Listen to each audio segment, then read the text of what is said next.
Laura's the polar opposite to me, actually. Like, you know, sort of very driven, sort of very extroverted, very confident, you know, very decisive in decisions, and all the opposite things of me, really. And I think that's why we made such a great team together. I first started speaking to her mum and said, you know, I was very fond of Laura at that point, and said, oh, you know, I'd love to take her out, or whatever. And actually, her mum set us up.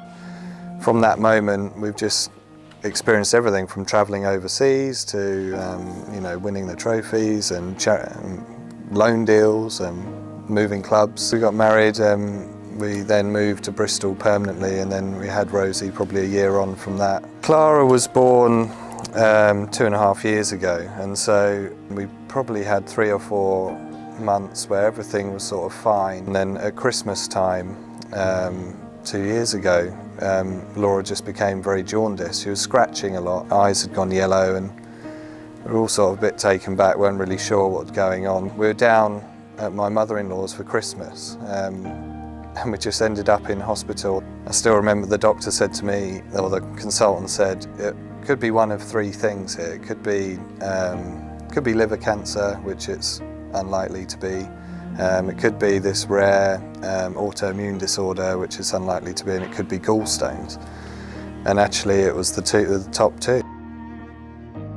At that point I was trying to work out how on earth this was going to work. You know, I've got to take a month off cricket, I've got to look after 2 children. I was sort of very oblivious to what the PCA offered, if I'm really honest. I think didn't really understand the true meaning of the Cricketers' Trust.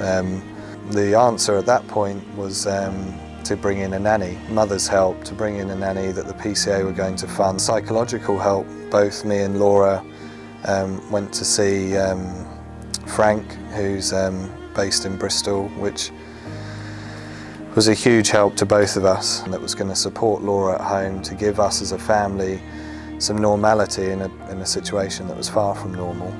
At that point it was removed at stage 1, the bile duct cancer, and there was a lot of positivity at that point. We had 9 lovely months after that surgery where we were able to go on holiday, spend time as a family, and then unfortunately the cancer had returned.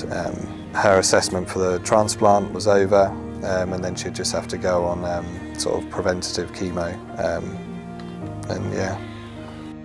It was a huge roller coaster of emotions, because there was so many high moments of belief and she's going to beat this, and Laura's determination never dropped at any point. I needed to have another purpose around Laura's illness as well, and the cricket slipping back into the 2020 was something that I had half a mind on, that it just gave me a bit of balance. It became quite apparent that physically she was changing quite a lot. She was becoming more and more tired.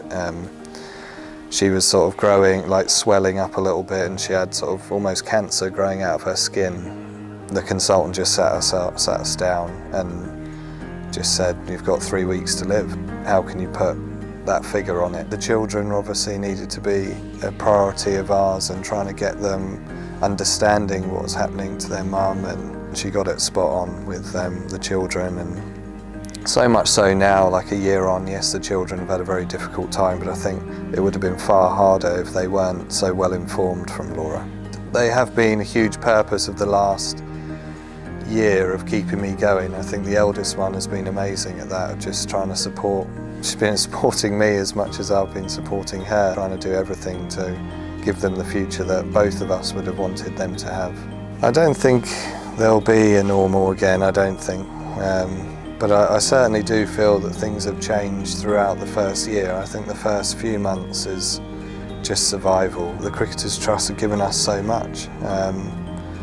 1, financially, but 2, mentally. Without them, obviously I wouldn't to have been allowed to play cricket as much as I have done, but then also the family time, the precious moments in the last year of Laura's life, I'm so thankful for. We're still having support from them. They're still helping me with the nanny to help me go out and play. I do feel when I'm out there some way I feel a lot closer to Laura. I know, I almost like imagine that she's there, you know, like she always was, supporting me.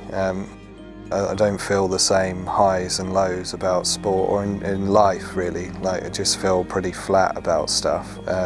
as a parent, where you want to be in there with the children and loving the highs and lows of being a dad, it's very hard, because I think I don't have those feelings at the moment, which is tough.